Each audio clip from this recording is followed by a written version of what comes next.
Architecture is a journey of learning through experiences. So, what can be a better option than learning through experience of masters themselves? So, we have today an eminent personality, architect Ravi Kanhere, with us. Architect Ravi Kanhere is heading as a principal architect in Kenach Architects Pune. I will just brief you about the sir. Principal architect at Kenach Architects Pune. The experience achieved over many years has made him a strong believer that architecture has to address the climatic needs with simultaneously responding to the psychological and emotional needs of the people inhabiting in it. He feels that in today's fast changing world, the ever growing burden on the usage of artificial energy sources is immense, and it is our responsibility to the architects to ease that burden by creating climate responsive architecture. Our Indian culture and traditional architecture has always been responsive to climate. We architects just need to look back and take clues from the past and address the current situation for a better future. He has received many awards for his works, and his works have been published in several national and international magazines. Architect Ravi is a passionate teacher and has been involved with many colleges as a guest lecturer. He has also worked voluntarily for AESA, that is Architects and Engineers and Surveyors Association, for many years and has been the past chairman of AESA Pune.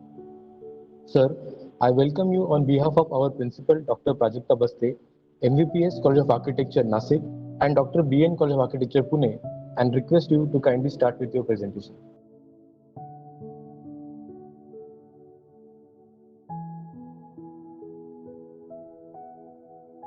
It's been 20 years since I started working as an architect. There is so much to look back, to contemplate, which helps me to discover newer paths ahead. At every stage in our lives, we are in search of gurus. One needs to be really blessed to find the right guru in life. They say architecture is the reflection of your personality. First, become a compassionate person to be a good architect. These words by my professors in college still resonate in my ears. I was really fortunate to be blessed with great teachers who instilled right values in me during my college days. One has different realizations at different levels of learnings. The more one learns, the more one realizes that there is still a vast ocean of knowledge to discover. I was in my high school back in 1990 when I had a chance to visit Bharat Bhavan at Bhopal. I had no clue about architecture, yet I could sense something different, unusual, and great about the quality of spaces and the courtyards. Very basic questions at that time came to my mind. How can a building be underground? How can the building be so open where one doesn't experience the boundary of indoors and outdoors? I just loved being there. So before I could even know, I had already sown the seeds of becoming an architect. The impact of Bharat Bhavan was such that I decided to physically see and experience all of Charles Correa's works before I completed my formal education in architecture. I could manage to see many of his projects, and then I started relating them to what I could absorb from his monographs. Few years later, at one conference in Mumbai, I happened to meet architect Correa in person, and I mustered the courage to touch his feet and tell him that I was also one from the long list of devotees he had. He probably did not like someone touching his feet. He shockingly smiled and asked me to sit beside him and inquired about me. In today's fast-changing world, the ever-growing burden on the usage of artificial energy sources is immense. And it's the responsibility of we architects to ease that burden by creating climate-responsive architecture. Our Indian culture and traditional architecture has always been responsive to climate. We architects just need to look back and take cues from the past and address the current situations for a better future. Good architecture is a result of understanding constraints, not of ignoring them or avoiding them. How well does a building fit into its site? How intelligently does it deal with the hazards of climate? What materials and technology does it use? And how appropriate they are in terms of cost and local availability? What is the scale and ambience of the whole environment?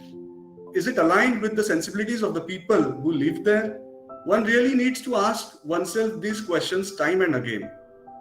Architecture has to address the climatic needs while simultaneously responding to the psychological and emotional needs of the people. We simply cannot afford to squander or to waste the kind of resources required to air condition a glass tower under the tropical sun. And this, of course, is an advantage, for it means that the building itself, through its very own form, create its own microclimate without air conditioning. It's the sectional volume of the building which controls the air movements. This can be further used to our advantage by creating spatial variety and contrast within the building. These modern day courtyards act as lungs and maximize the use of natural daylight and enhance natural ventilation, passively cooling the building. Also, I feel with the increasing urbanization followed by a dearth of open spaces, the ever-growing need for good, healthy, livable spaces has become the necessity of today's time. What you are going to see now is a short pictorial story of the process of housemaking, but it's much more than a story. It's a well-coordinated effort between the owner, the architect, the structure engineer, the contractor, and finally the masons who actually put in their hard work in realizing it. It's teamwork. Architect is the captain of the ship, and under his guidance, the other consultants have to work out their scheme of details, which has to complement the overall vision of the project. I have always believed that there are hidden clues which one needs to discover through thorough understanding of the client's brief, the site and the surroundings, the climate, and lastly the materials. Well, on this note, I would like to start my presentation on architecture of a house. This is a very dear project to me. Actually, it is my first assignment as an architect.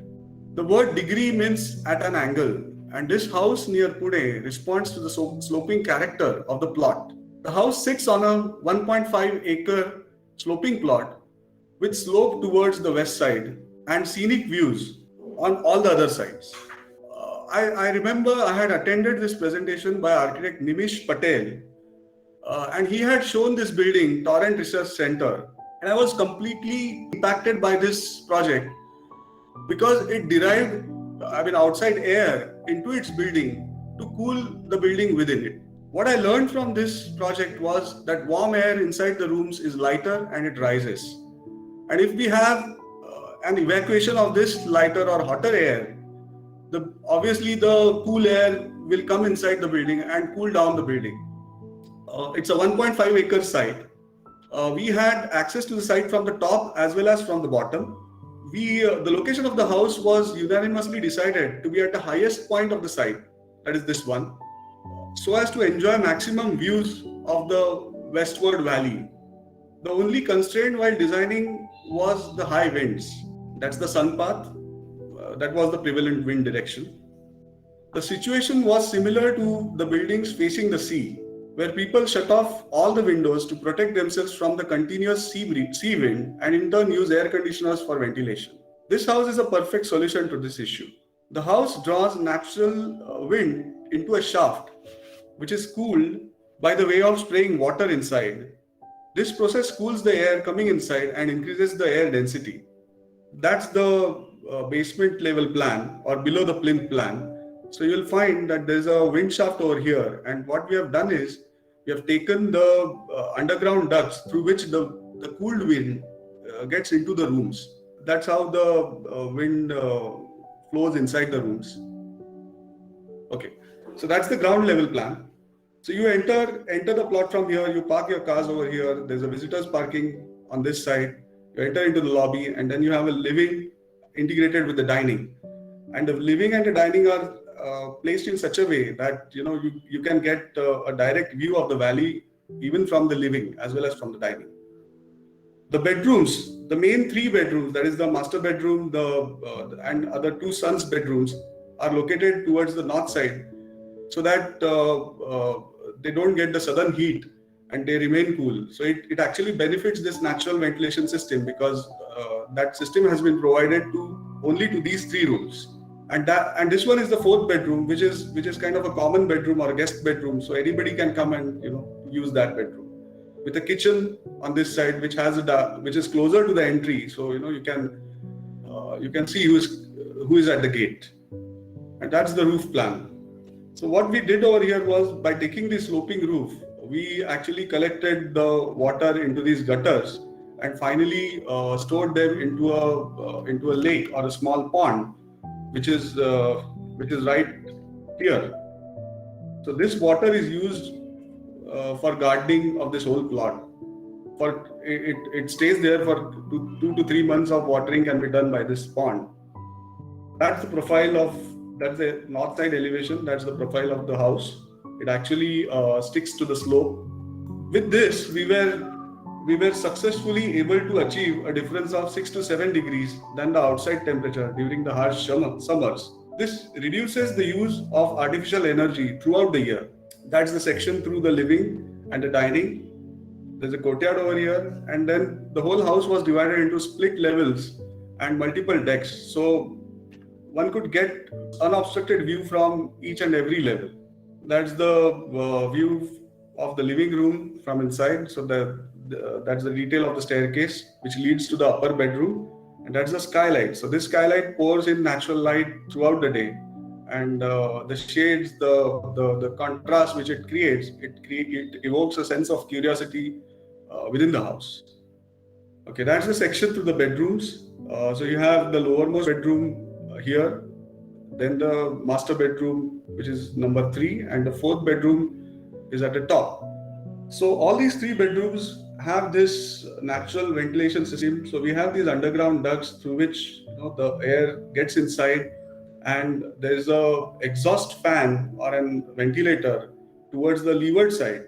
So many times it so happens that whenever the wind pressure is low, you just switch on that exhaust for 5 minutes so that low pressure area is created inside the rooms, which kind of pulls again this wind through the wind shaft. That's the detailed section of how the wind flows through the wind shaft. So that's the outside air, and it gets into this wind shaft. We have openings towards the south and the west side of this shaft, and there is an overhead water tank of the house above it. So this shaft is fitted with sprinklers, and what it does is that when the sprinklers are on, it actually cools down the hot air. So this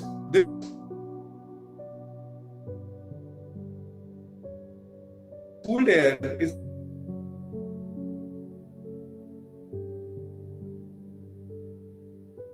dense, and it settles down to the bottom of the shaft and is forced inside the under. I showed him this memory of Torrent Research Center and told him that this is how it works, and should we try this? And prompt came the reply from the client. I was really fortunate to have good clients. Prompt came a reply that yes, why not? We can try it out. So we actually got in touch with a very senior air conditioning consultant, Mr. Ravi Kanhere. He is based in Pune, and we showed him that this is what we are intending. And what he said was that, see, I am an air conditioning consultant, and here you are wanting my expertise for not giving air conditioning. I mean, we just laughed it off. But he said, no, I will surely work for this.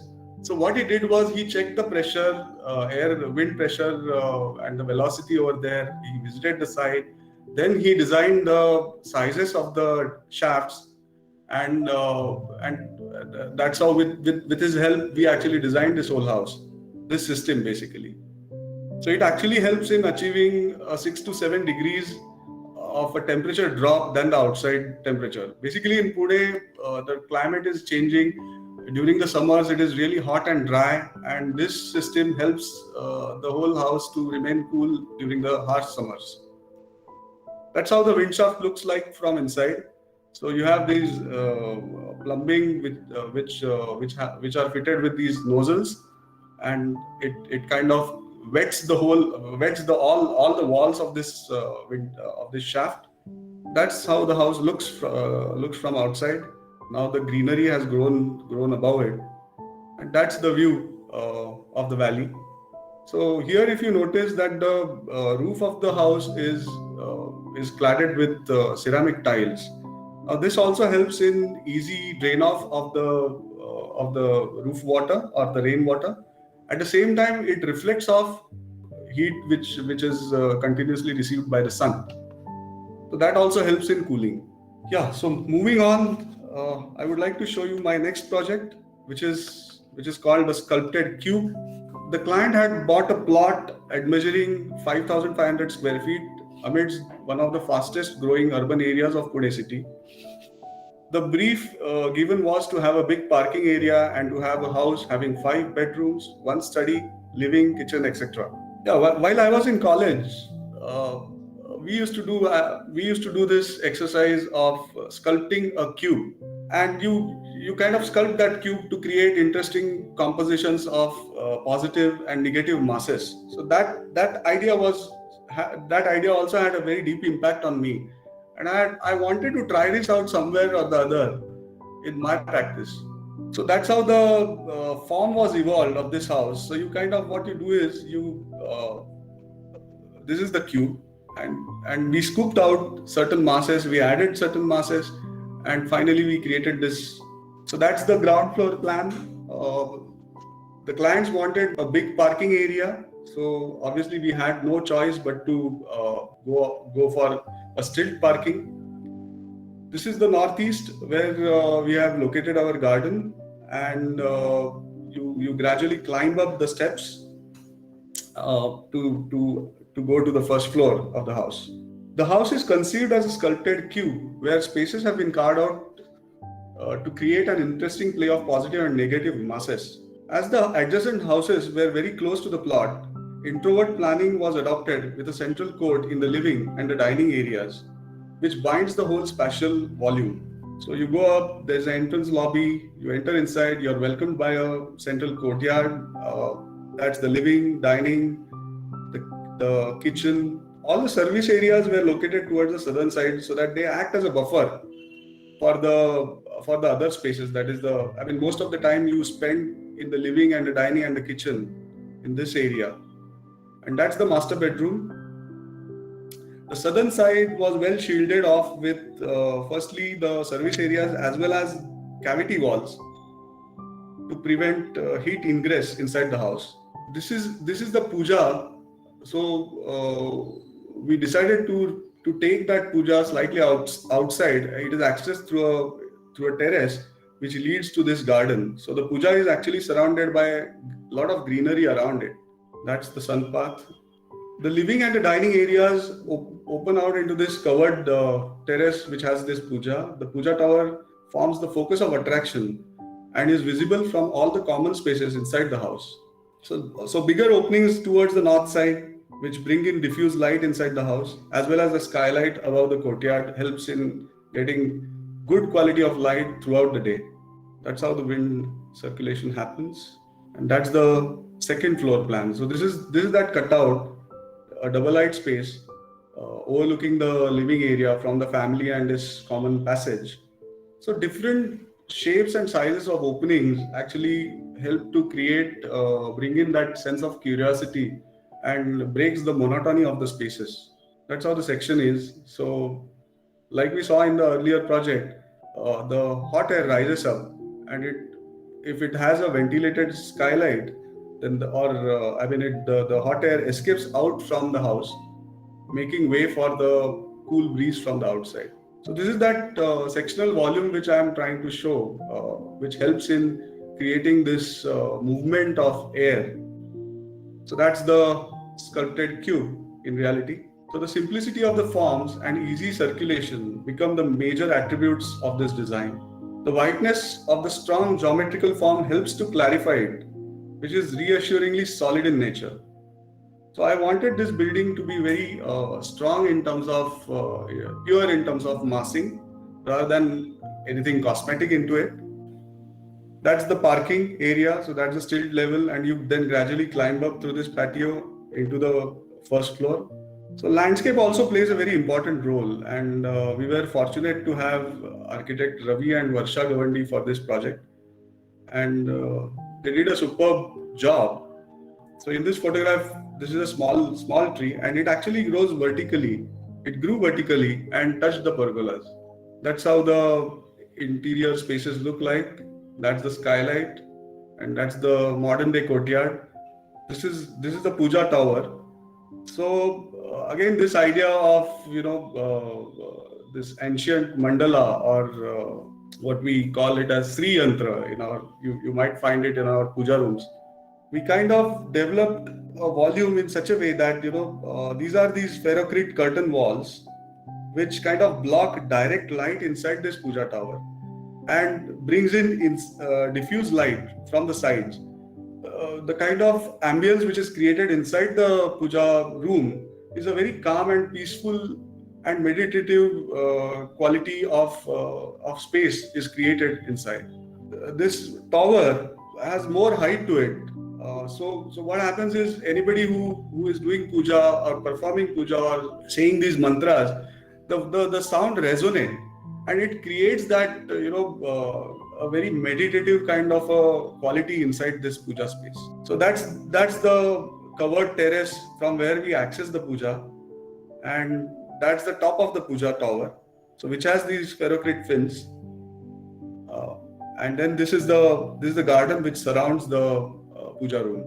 So this space, being on the northeast side, it is actually used during the mornings. Beautiful quality of sunlight comes there. People have their breakfast over there with the chirping of the birds and greenery around it.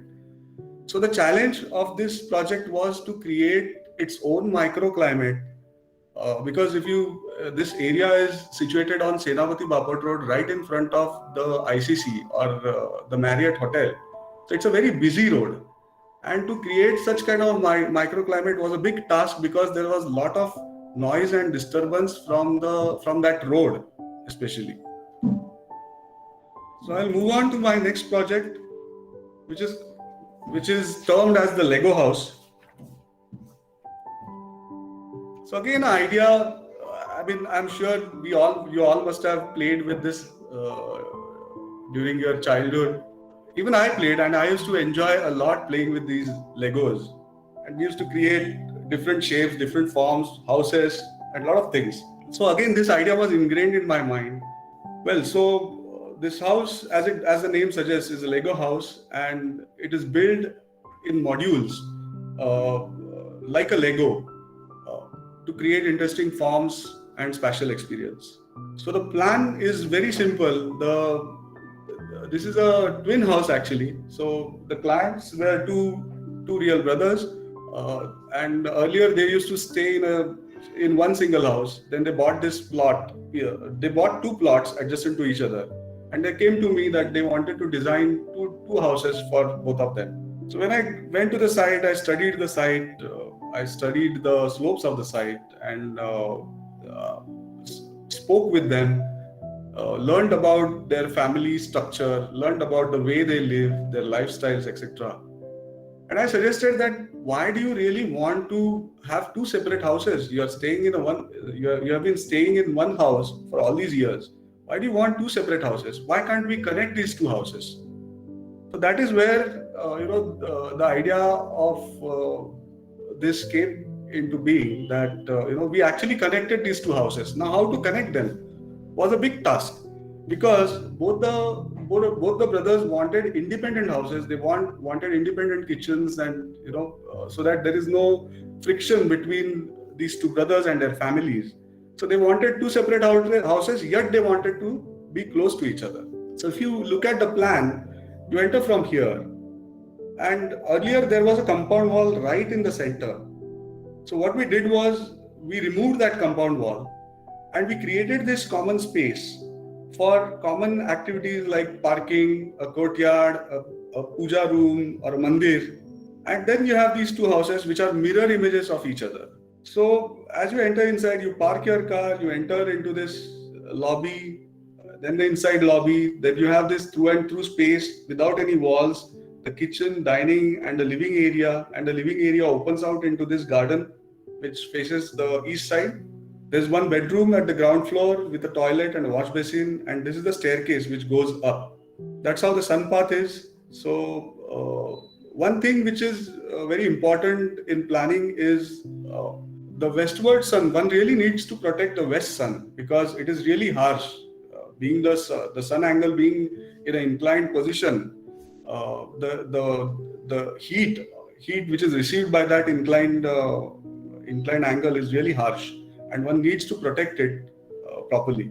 And also through and through cross ventilation, because if you see in this plan, the westward wind goes through and through the house.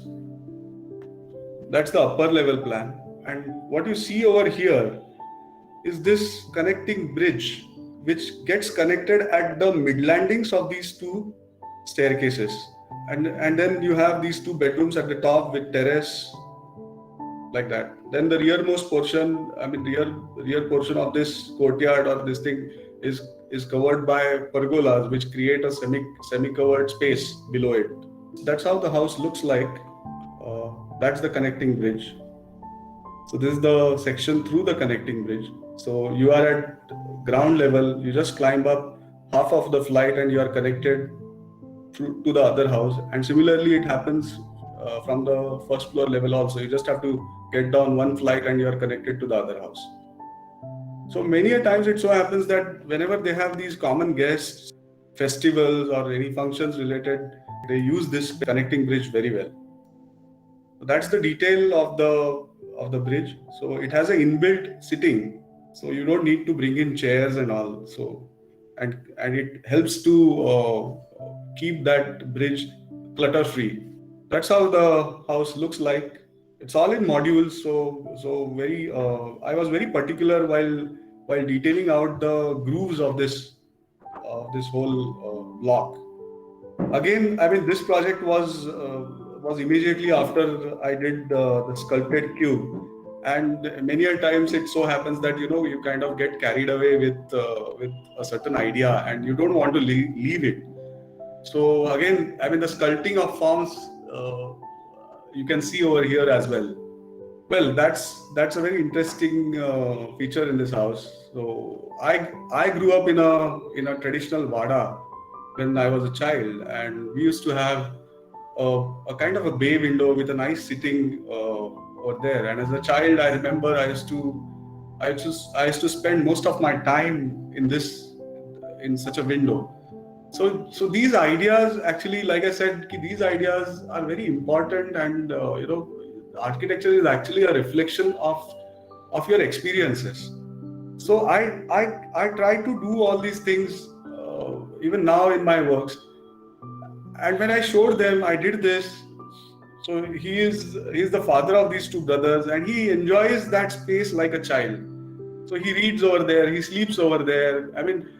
The space is so nice that you are connected with the outdoors, yet you are secured inside. You are protected from the rain, you are protected from the sun, yet you are connected with the outdoors. So this window actually opens up into that common space or that courtyard between the two houses. That's how the bridge is used. So many a times, the breakfast, the chai, and guests are entertained over there. And you can see the view which is getting framed between these two houses. So one really feels connected with nature all the time. And that's how the house looks from outside. Unfortunately, in this photograph, I couldn't avoid this hole. Yeah, moving on. Another house. Again, this house is a rather raw articulation of the client's occupation. The ship house is designed for a family of young merchant navy captain who sails for virtually half the year. The intrepid form of the house that draws its inspiration from and resembles a ship is a manifestation of the voyager's life at sea on stable ground. The brief was to build a contemporary home which shall fulfill their needs for sufficient parking space, bedrooms, living, dining, utility, etc. The design of this 2,150 square feet single family home was developed in response to the desire for internal openness to facilitate visual and audible contact while simultaneously responding to the need for security and privacy. Yes, so the plot area was somewhere around 2,500 or so, and it had levels. It was a sloping plot. So what we did was, in response to the slope, the plot was divided into two levels. That is the parking and the lower basement level. And then we started placing our requirements onto that plot. So that's the parking and that's the lower basement. The staircase block is located on the south side and that shades the central courtyard. So there's a courtyard, entrance courtyard right in the center of the house, from where you kind of go into the kitchen and dining, into the living areas and all other areas. Again, the service areas like the toilets, utility store and the walk-in wardrobes were located towards the southern side so that they act as a buffer. See why I'm saying southern side, because if you look at the sun direction, most of the time the sun is towards the south side, and hence we need to protect that heat ingress by providing these buffer areas or maybe the cavity walls. So that's how the form was developed. This is how the functional requirements were fitted into this house. That's the stilt parking or the ground floor plan. One enters from here, they park their car over here. There's a staircase which is right in the center. So actually what we have done here is the staircase plays a very important role, because it kind of, at every mid landing and landing level, it connects to some areas. That's the basement area which they use for yoga and other activities. So which can be accessed from the other side also, or the sides also. And from here you go up to the entrance lobby, which is above this. So as you go up from here, you enter into this courtyard. And from this courtyard, a few steps down, there's a living area which has big windows. Again, like I said, the windows with sills of 1.5 feet. So they act as sitting as well. And then the other area, which is, you climb up a few steps again, and you have this dining area and the kitchen area, which is again open. So the whole plan is basically fundamentally open. You get a feel of a bigger space than what it actually is. Again, if you look at the sun path, the courtyard is provided towards the north side, and all the service areas are towards the southern side, so that they kind of act as buffer and shade, and this courtyard is in shade all the time. That's how the wind moves. So again, there are no obstructions anywhere, so wind moves continuously. That's the upper floor plan. So you take up these stairs, and at the mid level you come into this master bedroom. Master bedroom has a walk-in wardrobe, the toilet over here. Again, it has a big window for them to sit over there and enjoy the nature outside. That's the courtyard. The windows of the bedrooms also open up into this courtyard. Then you come at the upper level. You just climb up half flight, and you come up at this level where you have these two rooms. So this is the son's bedroom, and this is the grandson's bedroom. So here you will find that all the service areas like the toilet, the walk-in wardrobes, they are located towards the south side purposely, so that they buffer these spaces. That's the detail of the staircase. So what we did was we avoided RCC staircase, because otherwise it becomes really bulky in terms of the mass and the look of it. So we wanted a very light and a very minimalistic kind of a staircase. So this is the flight which we did in steel. That's how the wind flows. So wind actually flows through and through again at the upper level also. So whenever you need privacy, you can close off these windows, but otherwise those windows can be open throughout the day. Somebody standing over here can look into the dining, can connect to the dining and the kitchen area. That's how the section works. So you will find a evacuator fan which actually rotates on its own, depending on the wind pressure which is outside, and it actually evacuates all the trapped air inside this courtyard. So that's how the wind circulation happens. Once you are here inside, you get into this parking, and there is an internal flight which leads us to the living area, and then from the living you gradually kind of access all the other areas. So this is that abstracted ship which kind of forms the identity of the owner, who is a captain of a merchant navy ship. So towards the east you will find these louvered windows which are an additional protection to the glass windows, because you can actually control the light getting inside. It also acts as privacy. Also, you can adjust those louvers in such a way to cut the harsh sun, and it also ensures through and through cross ventilation.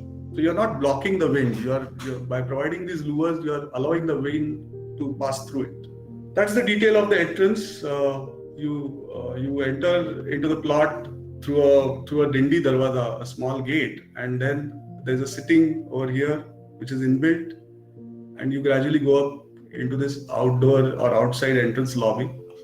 As you enter, you get into this courtyard. So this courtyard has this tree. Now this tree has become a person in itself, because it has become one of the members of the family, because it forms the focus of attraction from all the rooms while climbing up the staircase, climbing down the staircase. So they love this tree a lot. Now it has actually grown and grown too high. These were very initial photographs.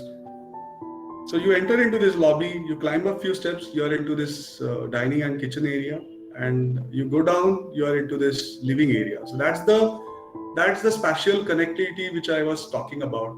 And this is the master bedroom. The master bedroom windows open up so that they can communicate. The parents can communicate with people sitting in the dining as well as in the kitchen.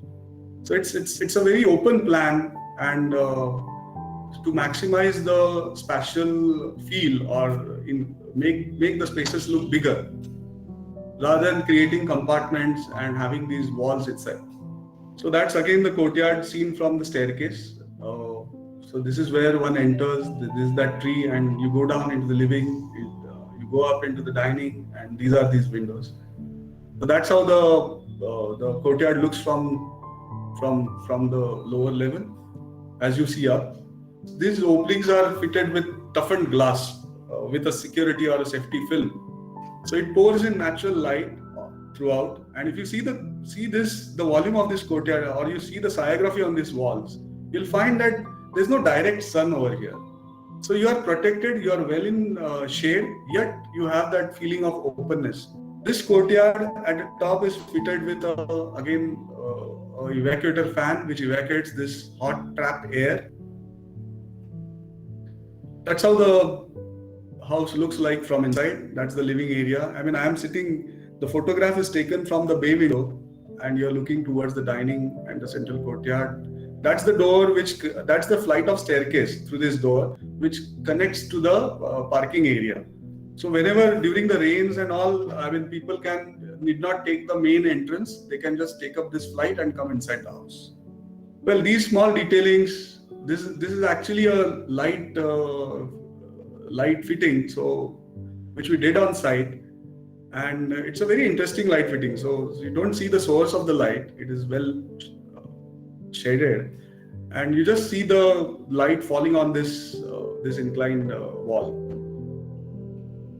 So these symbols of natural elements, we wanted to have these symbols engraved in the plaster. I mean, fortunately, we had an excellent mason who did this job for us. So with these natural elements depicting the sun, the moon, and the stars, flying birds, engraved on the external plaster, they act as a relief against the strong dynamic form of the house, which continuously reminds us of our synergy with nature. The house is built in conventional construction methods like RCC structure, brick masonry, natural stones like the yellow or the grey kota, black leathered finished kadappa, and jaisalmer used for flooring. They balance the vibrancy created by the red and yellow walls in the interiors, creating spatial harmony. Spirit of traditional courtyard house has been retained while simultaneously responding to the needs of economy and a contemporary lifestyle. Well, this is another house which we did. So this house, actually what happened was, while the ship house was getting built, the clients of this house, Twin Boxes house, were watching right from the start of the ship house. They were so convinced that they wanted a very similar house. So they came to me and they said that we want to build exactly similar house like you did for the ship house. So it was a tough task for me to convince them that we will have the similar soul to the house, to your house, but it cannot be same. So they agreed, and That's how I got this project and we started working on it. So I'll quickly go through this project. So again, this plot had a slope of around 3 to 4 meters. It's a very small plot comparatively. The plot area is up to around 2,800 square feet. And again, a long list of requirements and wanting it into a very tight and a small plot. So the challenge with for the architect is much difficult because with respect to the requirements, people want everything because the prices are so high nowadays that they want to fit in everything inside it.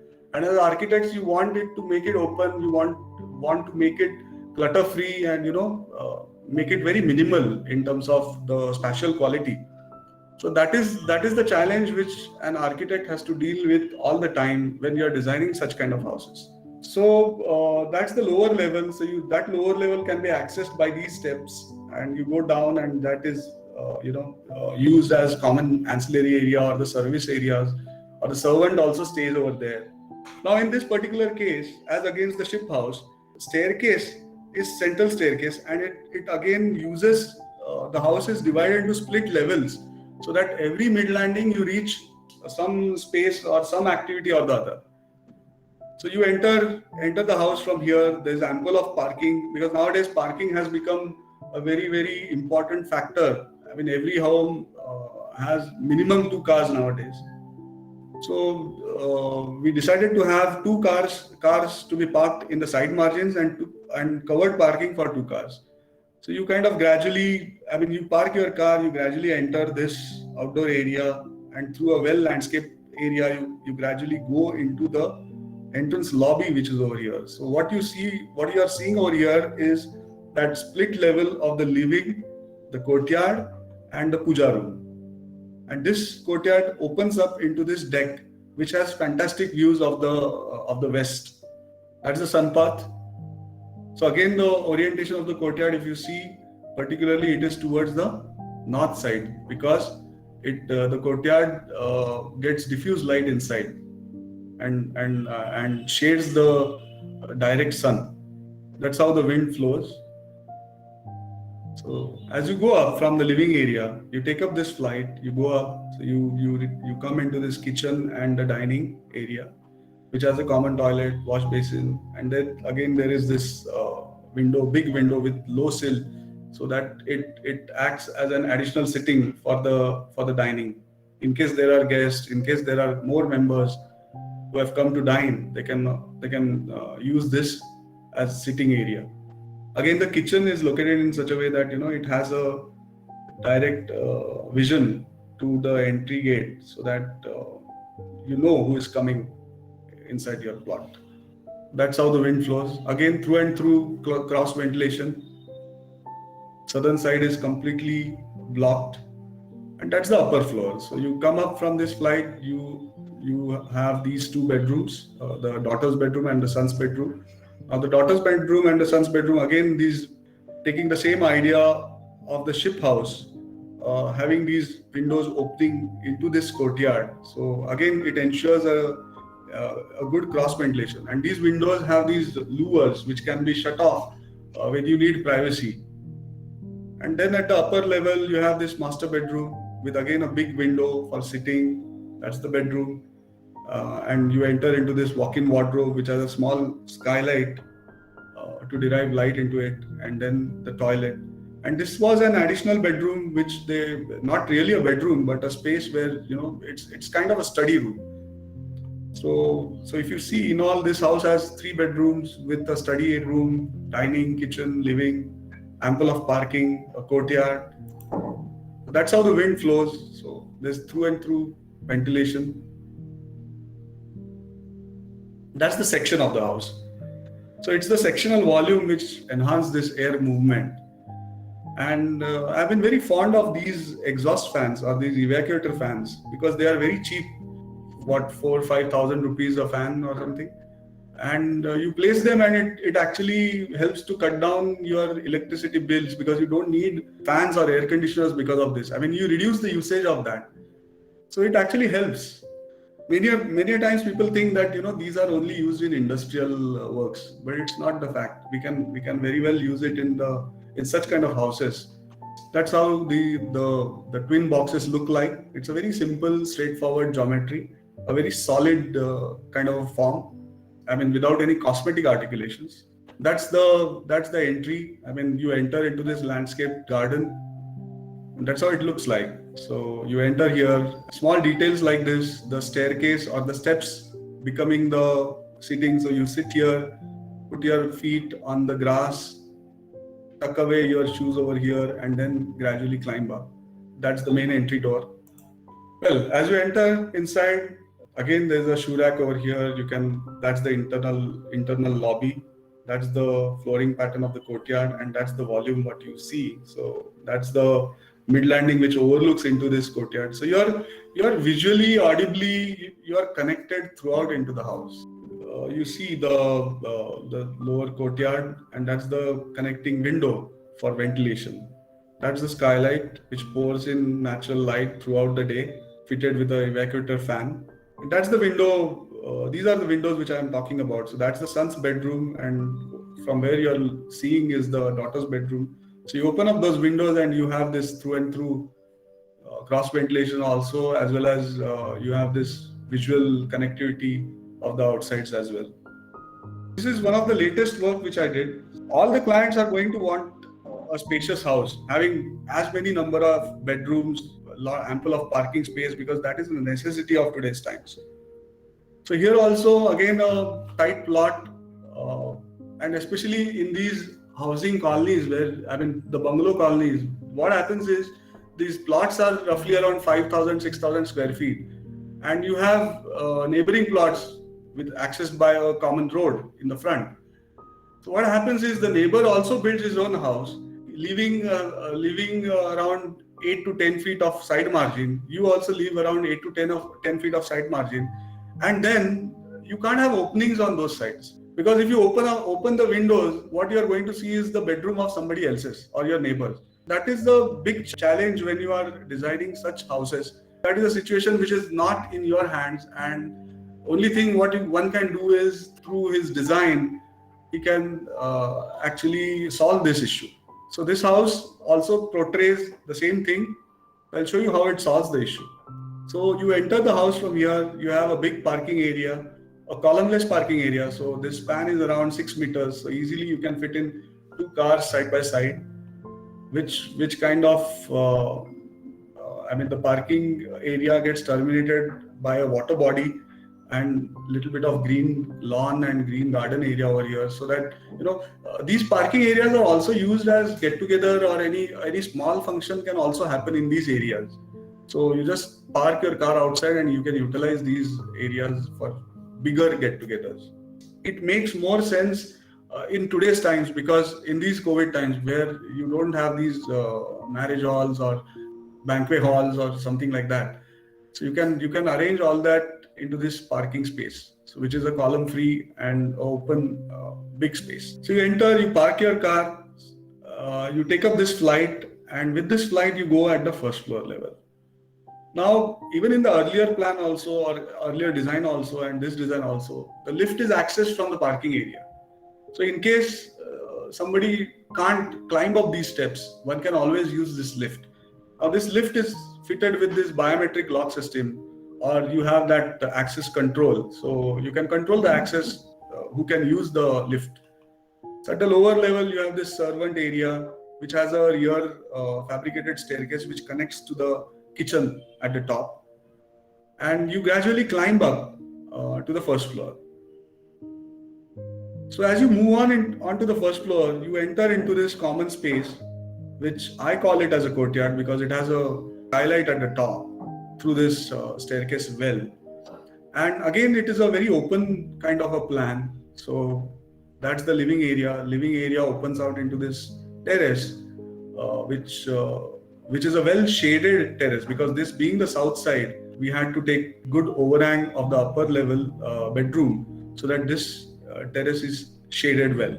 So if you see in this photograph, this is that terrace which I am talking about, and it is well shaded by the sun and the rains as well.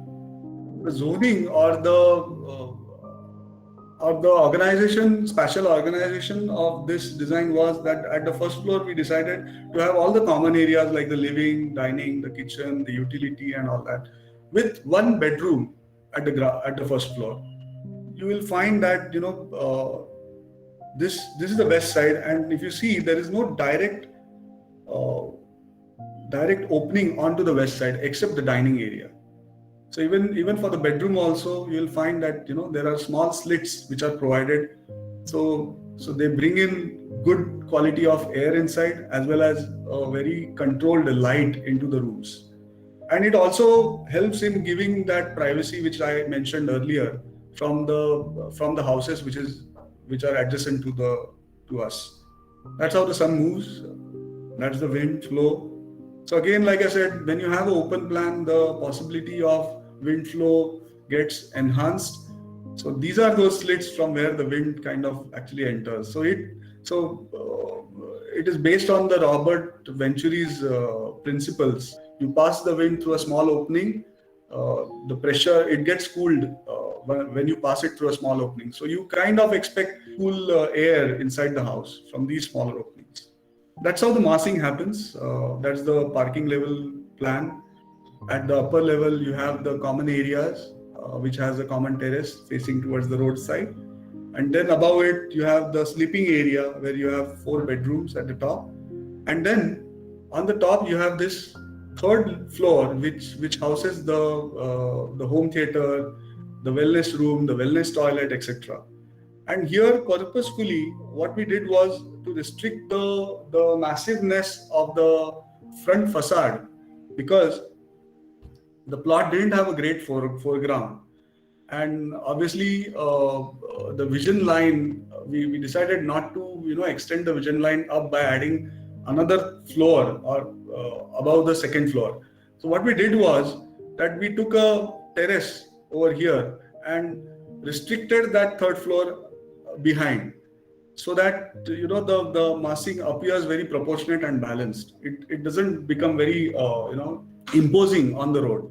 So that's how the second floor plan is. So you can take the staircase. Again, it has a staircase well lit with a skylight on the top. That's the lift. You enter here. That's the master bedroom. So master bedroom has a walk-in wardrobe with a toilet. The toilet has a skylight as well. And that's the daughter's bedroom. They share a common terrace or a sit out, which is a covered sit out between them. She has a toilet of her own. That's the son's bedroom, that's the grandmother's bedroom, and that's the family area. And this being the north side, bigger openings towards the north, smaller openings towards the west, and every room has good amount of cross ventilation. That's how the wind flow happens. And that's the third floor plan. So you have this home theater room. This is a very flexible kind of a space. So it is fitted with a screen and all, with all acoustics done, and movable chairs for watching the TV or watching the movies, etc. So this space kind of doubles up as a party space as well. And this space opens up into this garden, into this terrace garden. It has a guest bedroom also for the client's friends to come and sleep if they wish to. That's the wellness toilet. So this wellness toilet actually has a jacuzzi, a sauna and steam. So it's a toilet to experience. And that's a small pantry area which has the bar. So you can serve your drinks through this window into this terrace. And the topmost floor has these solar panels. These solar panels, they save around 25 to 30% of their electricity consumption. And they also get benefit with respect to the taxes which are paid to the government. This thing has become a necessity nowadays. That's how the section works. Again, the spatial volume or the sectional volume helps in air movement or air circulation. That's the evacuator fan. It throws out or evacuates all the hot trapped air into this volume, making way for the cool breeze. That's how the house looks like. That's the water body or the feature or the Buddha wall in the parking area. That's how the entrance staircase looks like from the entrance lobby at the first floor. When I was in college, our professors used to say one thing, it is many times it so happens that we don't pay much attention to the entrance or the experience one has while entering the house. The house can be beautiful from inside, but the entrance is also very important, because that is the long lasting experience of any visitor or any guest, or even for yourself. That's the living area. It has big glass windows, perfectly shaded with cantilevers at the top, so that there is no direct harsh sun entering into the house. It is well shaded, and you kind of connect with the greenery outside all the time. That's the topmost terrace, again with the overhang of this. Okay. On your left, what you are seeing is the home theater. So these are all movable chairs. So they can be moved, and this hall can be used for a lot of other activities. That's the skylight. That's the staircase well, and the skylight is fitted with this evacuator fan. It throws out all the hot air. That's the common area or the lobby area, or I call it a courtyard area around the staircase. So that's the visual connectivity which I was talking. So you can actually see the green through the bedroom window. That's the dining portion. That's the master bedroom. Again, what you are seeing is you are connected with the greenery all the time, and that is very, very, very essential for the psychological well-being of the users. I pay a lot of attention to these things while I am designing. See, you can always shut off all the windows and switch on the AC, but that's not the thing, no. It has to have natural light and ventilation. Well, this is the last project which I will be showing. This is a project of 14 high-end villas situated on an iconic cliff facing the blue waters of the vast Indian Ocean. So I must tell you the story of this project. So when I was doing some project, and the client said that he has a friend who wants to build something in Tanzania. So are you interested? Would you like to meet him? So I met him and I showed him my works. I was very young, I was very naive, and he said to me that, see Ravi, this is what we are wanting to do. And I don't think you have done any project of this scale up till now. How are you going to tackle this? Because sitting there in India, it is very, very difficult for anybody. So we are in two minds whether to go in for an Indian architect or whether to appoint a local architect. So I showed him my previous works. I showed the amount of detailed drawings which I did, and I showed him that it is not impossible for me to handle this project. And prompt came the reply. I don't know how he got convinced, but prompt came the reply, and he said, "Okay, when are you going?" So I said, "You tell me anytime I'm ready to fly." So that's how this project happened to me. So when I went to the site, so this was the first photograph which I took at the site. Project started in 2014 and it got completed in 2018. So it has a beautiful view towards the east. If you know Tanzania has the eastern, towards its east side, it has this Indian Ocean. So that's the site. This is the Sasani Peninsula, and at the edge of this Sasani Peninsula, this was the site. That's the kind of view which you get.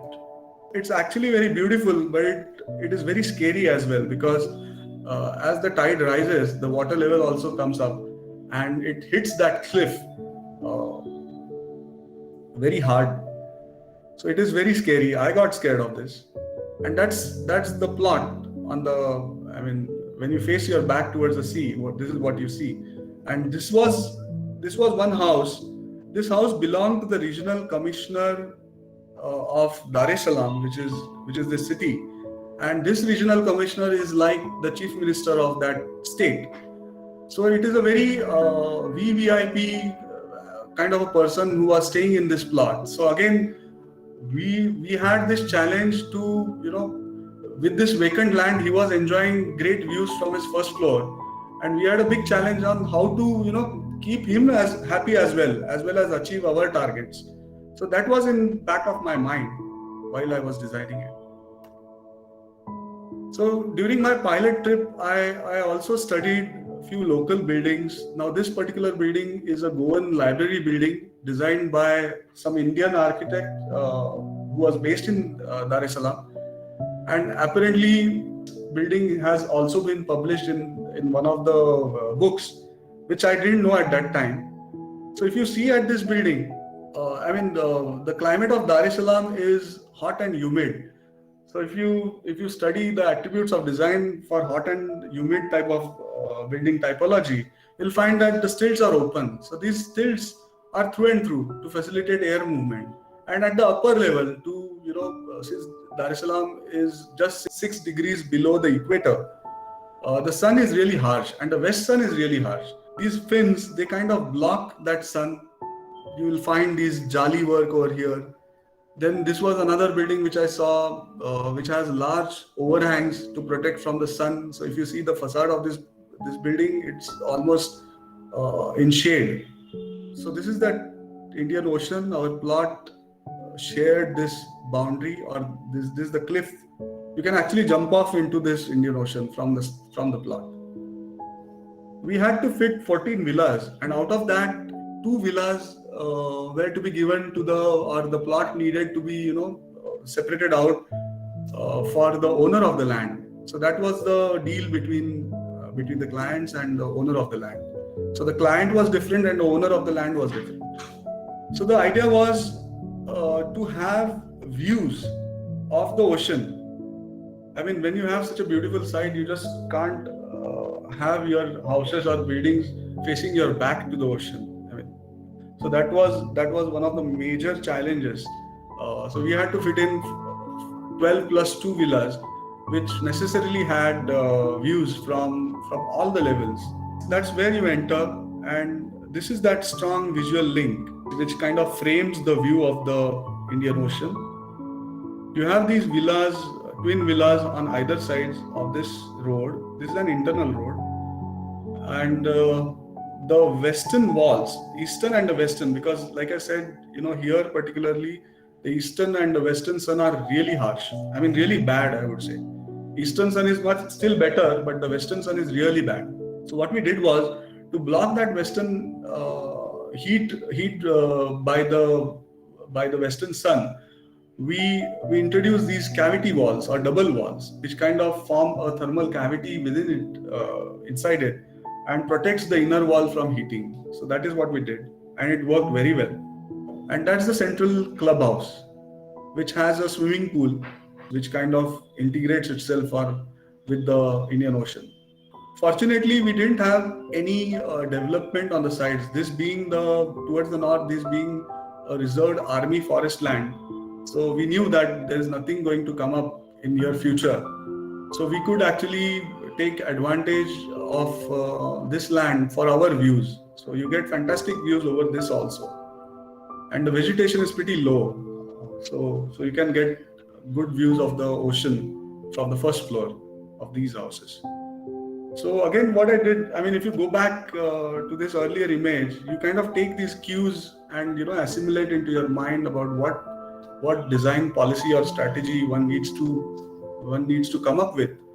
So here, if you see, we have tilted the twin houses and staggered them in such a way that one gets views from above this clubhouse, because this is also open space, and also from the rear side, yet maintaining privacy of the individual villas. So that was the logic which we came up with. If you look at the massing, this is how it started. So 2 blocks with upper floors cantilevered out, jetting out to create shadow or shade for the lower areas.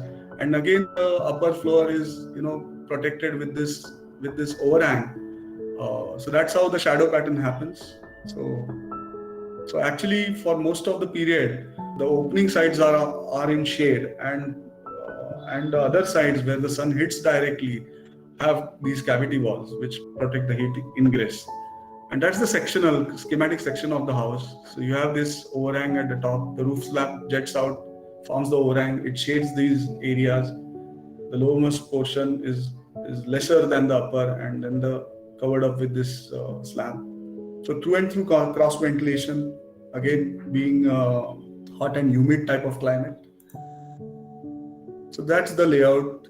So you enter here, you have these parkings, you park your car, you enter into these villas. These are the ancillary areas like the servant quarters, and there are a lot of areas which you need to manage this whole scheme. Then you have these servant quarters of individual villas. So for this villa, it is this one, and all these villas get their private piece of garden, which is on the rear side. That's the cul-de-sac which terminates to the clubhouse, which is the central clubhouse. So anybody can get access to this central clubhouse without disturbing anybody's privacy. You can get into this open land which is well protected by a fence, so that nobody accidentally slips into the waters. And these two villas belong to the owner of the land. That's the sun path. So I must particularly mention over here that before this project I was doing works primarily in India, in Mumbai, in Alibag, in Karjat, and basically in this western belt. And I had never worked abroad, or I had never worked offshore. So when I went there, studying the climate, understanding the location of or position of the plot with respect to the latitudes, that was very essential. Understanding the wind directions. Now here, exactly as opposite to ours, here the wind direction is from the southeast side. Whereas in Mumbai or in India, what you find is the wind, the major wind is through the southwest side. So we had to orient our strategy, we have to evolve our strategy based on these constraints or these factors. So when my client said, Ki Ravi, can we, the client was an Indian client, and when he said that, Ravi, can we have Vastu incorporated in this? So I was in two minds, because that's when I really studied and went into depth to understand what Vastu is exactly. So Vastu Shastra is nothing but is a response to the Indian tropical climate and the lifestyle of we Indian people. And can we really have the same principles in a place like Tanzania, which is 6 degrees below the equator? Strategy was to create an architecture which is responsive to the local climate. That is what is Vastu is for me. So that's how the wind flows through. That's the southeast wind which enters through. Now, with respect to this clubhouse, there's a very interesting detail, because what happened was we had too many requirements to fit into this clubhouse. And when we came up with the requirement, we actually saw that the building was becoming ground plus one. And if we had a ground plus one structure over here, we wouldn't have got unobstructed views from all these villas, from these terraces. So what we did was we went partially below the ground, restricted our clubhouse only to a ground floor, and kind of removed that obstruction to get these unobstructed views from the top. So that's the detailed plan. I will quickly go through this detailed plan of these twin villas. So you park your cars over here, you enter here. That's the living area. Again, a through and through spatial experience for the wind also to move. This living area opens up into this veranda and further into this private garden. That's the dining, kitchen. Again, the kitchen is located towards the entrance side, so that you get to know who is there and on your door. That's the utility. That's the duct which takes all the plumbing and the drainage pipes. That's the bedroom. Similar plan of the twin house. Yeah, they share a common wall. You go above. You take this staircase. You are into this family area. You have 1, 2, and 3 bedrooms. Now this is the common terrace. So this common terrace gives the view of the ocean from the rear side, and this terrace to this bedroom gives a view of the ocean through above the clubhouse. So that's how the project looks like. That's the blue Indian Ocean. The external color scheme is purposely kept neutral, that is in gray and white, so as to so as to not to dominate these colors of nature. You get fantastic colors during the twilights, during the mornings, and we didn't want our buildings to dominate that scene. We wanted those buildings to be really secondary to the nature. These shots are taken by a drone camera. That's the cliff. That's the clubhouse, which has a lawn on top of it. That's how you enter. That's the view of the project from the drone above the ocean. That's the cliff what you are seeing, and that's the main spine of the visual axis of the project. That's the view which is framed as you enter the complex. So what you see here, these two things are the two bays of the clubhouse, and what you are seeing here in center is the ocean which is framed within these two bays. You have a party terrace or a party garden area at the top of this, which is accessed by a external staircase flight. So one can use, people staying here can use these areas for small functions or get-togethers or anything. Well, that's the farm, the organization of the farm. You have these cantilevers, they are well protected. They protect the facades very well. And just to create this, play of light and shadow, these pergolas. Here we had to very wisely choose the material palette to address the concerns of skilled laborers in Africa, because you don't get really good laborers as you get here in India. So the villas have an RCC structure with AAC block masonry. So AAC blocks are these aerated concrete blocks, which again help in protecting the ingress of heat through radiation, thermal radiation. And cavity walls on the east and the west protect the villas from the harsh heat. Now the narrow spacing of 3 meters between the twin villas allow the winds to flow and ensures wind tunnel effect, and makes the common spaces airy and well ventilated. That's how you see it from the clubhouse, the arrangement of all these twin villas. Now if you see the first slide and see this slide, what you are seeing is the regional commissioner is happy. So we were, really safeguarded, because he was really happy with our project, that we didn't block or obstruct his view of the ocean. So that's the view at night, in the evenings, not night. And that's how you get the view of the ocean through the bedrooms. Again, you have these low-level sills or kattas, because people sit here, they can sleep, they can read a book, they can stand here, enjoy the view. So you are continuously connected with the outdoors. Who would not want a bedroom like this with such a fantastic view? You almost feel like you are sailing in a ship. That's the club. That's where you enter. That's where the view of the sea gets framed over the swimming pool. And you have all these areas like the gymnasium, then the pool areas, the changing areas, etc. That's the clubhouse section. So that can tell us how the levels have been worked out. So this is the entry level, and then you go down 4 feet, and that's the swimming pool, that's the common garden area, and then that looks into the ocean. That's how the clubhouse looks like from the cul-de-sac. That's the view of the ocean which gets framed. That's the view of the swimming pool. Now particularly I would like to mention over here, this is a very interesting thing. While this whole clubhouse was coming up, earlier we didn't have this idea of having this wall over here, because we wanted it to be open and we wanted it to not to obstruct this view line. But the client said no, that they need this separation between the owner's plot and our project. So what can be done? Can we have something in between? So they said that why can't we have a wall right up till the edge of this cliff and block it? I said, but it is going to spoil the view of the ocean.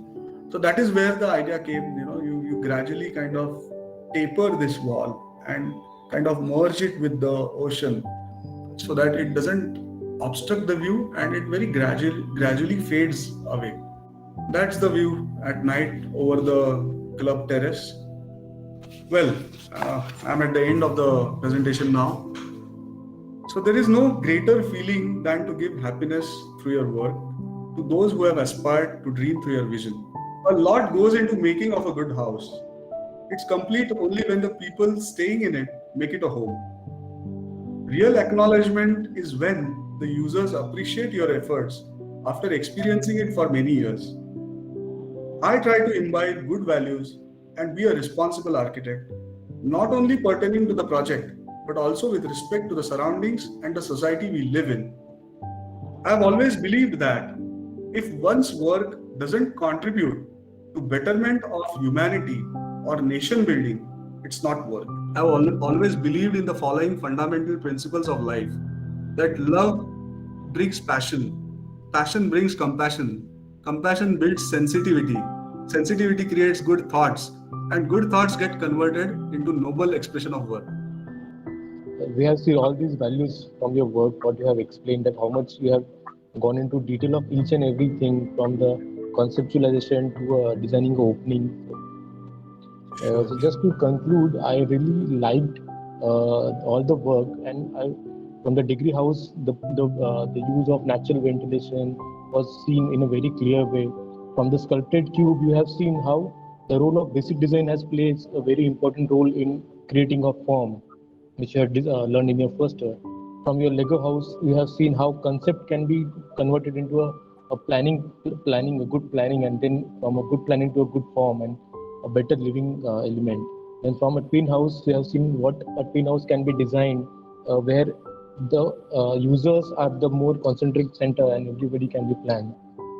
And all the other things what sir has explained has definitely given us a lot of insights into a good design principles.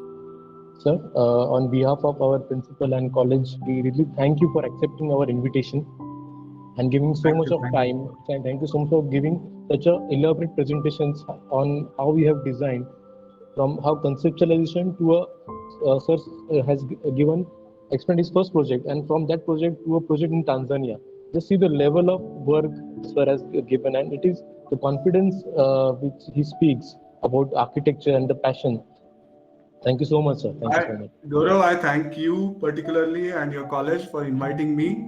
Actually, this helped me to look back at my works again with a different perspective.